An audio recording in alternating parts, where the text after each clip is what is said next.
beautiful people, and welcome back to my channel. If you're new here, my name's Crystal, this is Bond Book Reviews, and today we are going to be jumping into another book haul.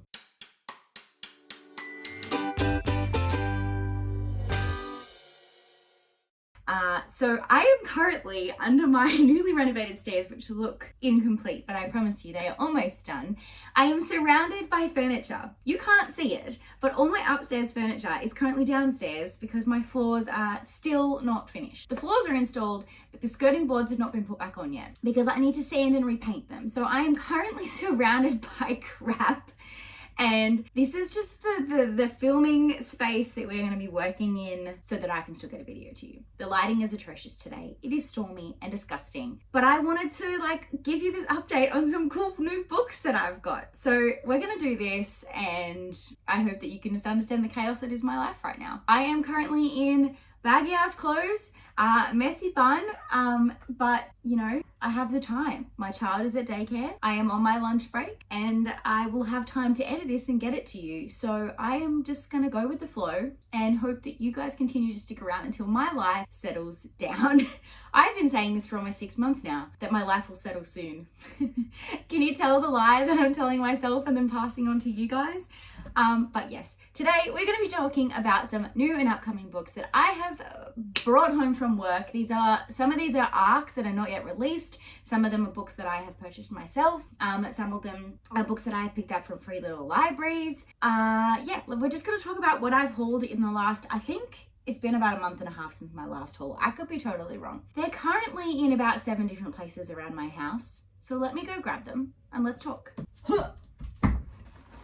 Yes, there is a box, but they're not all books that are recently hauled. Some of them are books that people have given back to me, but I just can't access my shelf right now. So all my books are sitting in boxes around my house because my shelves are currently covered by multiple sheets and furniture, and it's just a whole chaos mess. So I'm just gonna bring this over here and we'll pull the ones we need.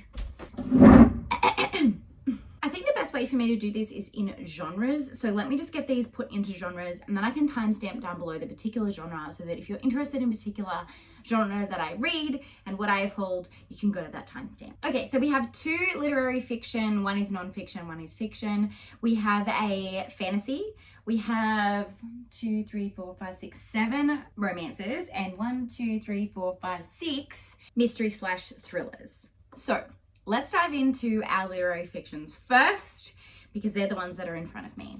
The first one on this list was actually a gift to me, and this was from Mel, from a book fan named Mel. She sent me this to thank me for being a co-host for Roll of Reads in March. I was probably the worst co-host I possibly could have been because my life was absolute chaos. I couldn't film any sprints in March because I had no ability to get on lives at all.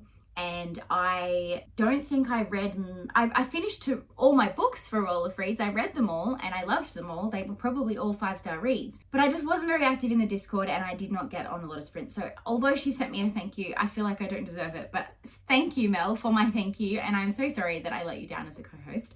But the book that she sent me is Yellowface by R.F. Kuang. I've had this on my wish list for ages. The ARC copy of this came through our office. It was the talk of the office, and I was the only person that did not read it. So unfortunately I missed out on this, which is a bit disappointing, but I now have my own copy. So thank you, Mel, so much for this. This is the only R.F. Kuang book that I have not read. I've done The Poppy War, I've done Babel. I did that in a video project where I figured out if I could trust Brittany or not. I will link that down below so you can go and see my thoughts on Babel. And now I have R.F. Kuang's Yellowface to get to. So I'm very, very excited for this one. I think this is going to be right up my jam. It's a 5-star prediction. I think it's going to be a fantastic time. So if you don't know what this is, I think it follows 2 people that are in the publishing industry, and one person decides to publish a story under somebody else's name. It's someone dies and then someone decides to publish their manuscript under their own name. And then things become more complicated. I have heard that it is very messed up, but I work in the publishing, I work in the book industry, but I have a lot to do with the publishing industry. So I'm very excited to read this because I think it's going to be really cool to see like the dark side of that. Next on this is a non-fiction title, and this is I Don't by Clementine Ford. This is the reasons why you shouldn't get married. And I know that's probably a really weird book for me to be reading considering I'm engaged and not yet married. And I have spoken to a few people that have read this, and a lot of them feel that it didn't make them want to get divorced, but it did make them think that if they were to do it again, they wouldn't get married. I personally don't think that's going to do this for me, but I want to read this. It's not the case against marriage per se, in that it's telling her, she's not telling people to not be with somebody else, but it's the case against the fact that marriage is no longer like what it used to be, and it doesn't mean the same things to certain people that it used to mean. I personally I'm still planning on getting married, but I just want to read this because I find that it'll be an interesting subject to see from like someone else's perspective. So it's a non-fiction that like vaguely interests me. I'm trying to read more non-fiction, so I decided to bring this one home because we had proof copies at the office. Next is one that you may or may not have seen. It is a new cover that I think is absolutely stunning, and that is Dragon Rider by Taryn Matharu. I am so sorry if I butchered that. This is obviously the proof copy, but the actual physical copy is very similar in terms of its cover. Stunning, epic dragon fantasy, all the right, like is everywhere at the moment. Everyone's loving dragons, and I have a really good time with it. So my understanding of this is that there is a certain clan or royalty that are able to bond or soul bond with dragons, and now that's changed, and someone who is not part of this family gains the ability to bond with dragons. I think this is going to be the Dragon Rider story that is more mature and more adult and epic fantasy than fantasy romance. So I think it's going to give me everything that I am craving when I'm looking for an epic fantasy. I've been kind of going down that like fantasy romance era, and it's been making me miss the like epicness that is an epic fantasy, but I still want dragons, right? So I'm gonna give it a shot. This cover is what sold me. Then I read a bit more into it. It kind of says here that I'll like read from it because it'll be a bit better. Jai is nothing more than a royal hostage and lowly servant to the empire that slew his family and now rule his people. He served the old empire for most of his life and only watches on from a distance as the empire grows more powerful. A new alliance is to be formed as the young prince is betrothed to Princess Erica of the Dunks Kingdom, a people from northern icy realm.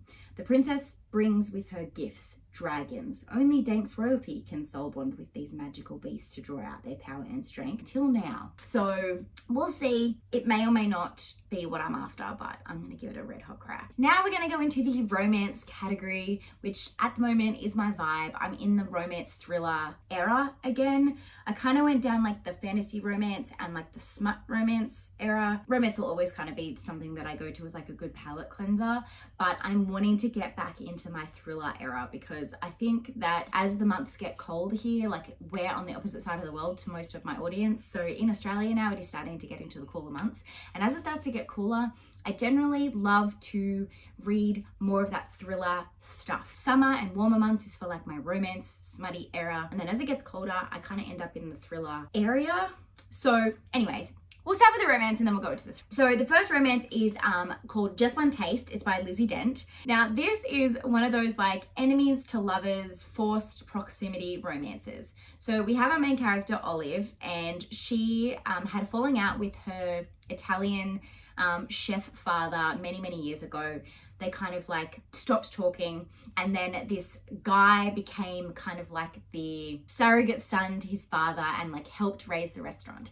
Of course, what happens is father dies, and so he then leaves the restaurant to Olive. So then Olive is now coming in and they have to work together to keep the restaurant afloat.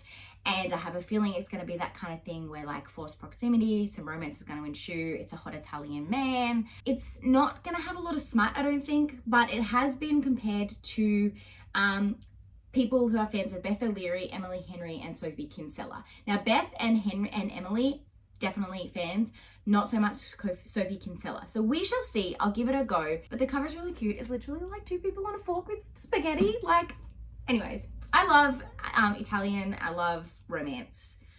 We'll put them together and we'll see what we end up with. This next one, I have ummed and ahed about reading for years. like years. I had this on my TBR before TikTok went crazy about it because I had read other things from this author and then kind of ummed and ahed about whether I would read this. Now I have serious FOMO, and it just so happened that it is now being published non-independently, which means that it is slid across my desk at work because everyone knew that I'm the romance reader at work. And that is Credence by Penelope Douglas. I don't know if I can disassociate enough from reality to read this and not be cringed. But I want to be one of those people that says, yeah, I read it, and like be able to have an opinion. So although this is so like taboo and so like against what I morally believe in, I want to read it. So there was a proof copy on my desk. I've decided to give it a shot. So it's coming home. It's being put on my shelf. It's being put on my TBR, and we shall see what ends up happening. But yeah, if you don't know, Credence follows the story of a woman who ends up in a remote cabin with her step uncle and step cousins, I believe. No. Step uncle and step cousins. And she ends up doing some smexy things with them, is all I know. And I don't know how I feel about that. Wish me luck. To counteract my moral dilemma that is reading Credence, I decided to go a little bit on the normal romance side of things, and I purchased the entire Elsie Silver Reckless Cowboy series. I'm blanking on the series name right now. But yes, the lovely Brit from Brittany Loves Reading and Claire from channel name Blocking put up here are doing a readathon or read along of this series. Chestnut Springs, I think is the series. Anyways, I've already read Flawless and really enjoyed it. I gave it 5 stars. I was actually obsessed with it. So I will be continuing the series. So I impulsively bought all 5 because I was like, I'm going to join the read along. Who cares? I got all 5 for like less than $50. Read first one, loved it, 5 stars. We'll be continuing, but I figured I needed to haul the whole series. So if you don't know what this is, it follows a family in Chestnut Springs. There's 5 brothers or 5 men, I think it is. I think it's 3 brothers, a father, and a best friend are the 5 story romances. I actually don't know. The first one follows one of the brothers, and he ends up kind of being babysat by one of his agent's daughters, and they're kind of in this like forced situation, and oh boy, the love and awesomeness that creates. Oh man, I love this story. It was fantastic. I can't tell you too much without spoiling it, but yes, fantastic. And that is what I've hauled, is the 5 books in that series. That's all my romance. Let's jump into my thrillers. So these are various words. These are a variety of like mystery thrillers, horror, cozy mystery, and kind of like a literary mystery. I wouldn't even know how you would classify this final one. I have a feeling I've already hauled this first one, but I couldn't remember, and I'm super excited about it, so I decided to just put it in here again. And that's How to Solve Your Own Murder by Kristen Perrin. This follows a woman who goes to a fortune teller who tells her that she's going to die. So then she tries to spend her entire life trying to solve her own murder. Then she eventually does die, and her niece, or like someone else, I think it's her niece. Let me just double check. Yes, her great niece arrives and discovers the stuff that she's left behind and continues to try and solve the murder of her great aunt. I think it's going to be really interesting. The like parallel timelines, the different kind of can you imagine if you were told you're going to die and you're going to be murdered, and then you spend your life like 40 odd years trying to solve your own murder, to find out that you just die anyways, and then someone else has to solve it for you. Like, I don't know. I think it's gonna be really cool. So yeah, that's that one. This next one, I picked up from the proof shelf because I had the advanced listener copy on Libro FM, so I figured I could do an immersion read of it. And that is The Murder After the Night Before by Caddy Brent. She's done a previous one called How to Kill Men and Get Away with It, which I had never heard of, but once I looked into, actually sounds really good. I know nothing about this other than the fact that it is a mystery surrounded by women, mystery that kind of involves women that I had the audiobook of. So let's find out about it together. Something bad happened last night. I've woken up with a hangover from hell, a stranger in my bed, and I've gone viral for the worst reasons, but I can't remember a thing. My best friend Posey is dead. The police think it was a tragic accident. I know she was murdered. There's only one thing stopping me from dying of shame. I need to find a killer. Cool. So I have a feeling it's going to be corny. I probably won't like our main character, but I'm going to give it a shot because it's short and I have a feeling that I'm going to need a pink cover in the not too distant future. I have never read a Candace Fox in my life, but when I read about this Candace Fox, I knew that needed to change. So the new Candace Fox is called Devil's Kitchen. And all I know about this, and the only reason why I grabbed it, is because they sold it into us as, what are they called? They sold it into us as corrupt firefighters in New York City. I was sold. But anyways, for years, the firefighters of New York Engine 99 have rushed fearlessly into hot zones, saving countless lives and stopping devastating blazes in their tracks. They've also stolen millions from banks, jewelry stores, and art galleries. With their inside knowledge and specialist equipment, they've become the most successful heist crew on the East Coast. The newest member, Andrea, is not what she seems either. She's an undercover operative, hunting the men of Engine 99 for a host of crimes, including the murder of an off-duty cop and the disappearance of mother and child. As the clock counts down to the gang's most daring heists, loyalties begin to fray, mistrust boils over. Andy's career is all smoke and mirrors, but infiltrating this crew of heroes might prove her most dangerous job of all. So it's an inside man trying to take down corrupt firefighters. I am so invested in this. Candace Fox, Devil's Kitchen, add it to your TBR. I reckon it's gonna be great. The cozy fantasy in this, which I put down as a thriller, I realize it's fantasy, it's cozy fantasy, cozy mystery fantasy, is the sequel to, it's the prequel to Bookshops and is the prequel to Legends and Lattes, and that is Bookshops and Bone Dust by Travis Baldree. This is pretty much the prequel to a story that I can't really tell you too much about without giving it away. I love the main character of this story, and if this tells her story before she became where she became, I am very, very much heavily invested in this. If you're into cozy mysteries and you like cozy fantasy, I definitely think that this is a series you should pick up 100%.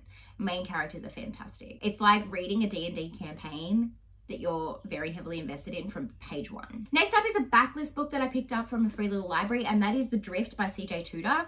I watched I cannot word today. Like, what is going on? I heard Legends and Lattes talk about this a little while ago. I don't even remember which one of their videos I was watching, but they mentioned that this sounded up their alley, and I trust their thriller recommendations to a T. So I've never read CJ Tudor before, but this sounds really, really good. It's like, the byline for this is an overturned coach full of students, all of them are trapped. A stranded cable car full of strangers, one of them is dead. An isolated chalet full of friends, soon they'll be enemies. So it's kind of like an isolated snowstorm kind of thriller, which is very much my jam. I absolutely love isolation snowstorm thrillers because I don't know why. I just do. So yeah, I've heard really good things about this, and now that I've heard Books and Lala talk about it, I immediately picked it up as soon as I saw it in the free little library because I was like, I recognize that title. I trust people that have spoken about it. Needs to be on my TBR immediately. And the last one is actually a proof copy of a title that I think comes out in May. I want to say May 2024, and that is Safe Haven by oh god, I'm gonna butcher this, Shankari Chandran. Really should look these up before I start. Safe Haven, from my understanding, is a mystery around a detention camp. So there is someone at the detention camp who throws themselves off a cliff, and there's this story kind of finding out why that person did what they did. The fiction category manager at work raves about this and said it was fantastic. So I am super excited. The cover sold me, and then when I found out that it was mystery instead of like literary fiction, I was so much more invested. I have a feeling it is going to read very like lyrically, which is fine as long as I've got like a story or plot keeping me invested. So I'm excited to jump into this. Now this is from the author of Chai Time in the Chai Time at Cinnamon Gardens, I think, is their other story, which was quite popular. So I have a feeling that if this follows the same vein in terms of writing, that it will be very, very loved. So there you have it. They're the books that I have hauled recently. Oh my god, it is a huger stack than I realized, because I haven't even put all of the Elsie Silvers on there because I was putting one on as a placeholder. Yeah, so it's gonna keep me busy for a little while, but I don't think I'll be bringing any more home for a little bit. I think this is probably going to be like 2 or 3 months worth of haul. So yeah, let me know in the comments down below what you're most excited to hear my thoughts on in this pile. Let me know down below if there's any of these that you're excited to add to your wish list. And if you're not feeling chatty but you just want to be involved in the conversation, then you can drop a cowboy emoji in the comments. Yeah, there's a cowboy emoji in the comments to let me know that you are here and support my channel. Make sure you like, comment and subscribe. And until next time, thank you so much for watching. Have a great weekend and happy reading. Bye.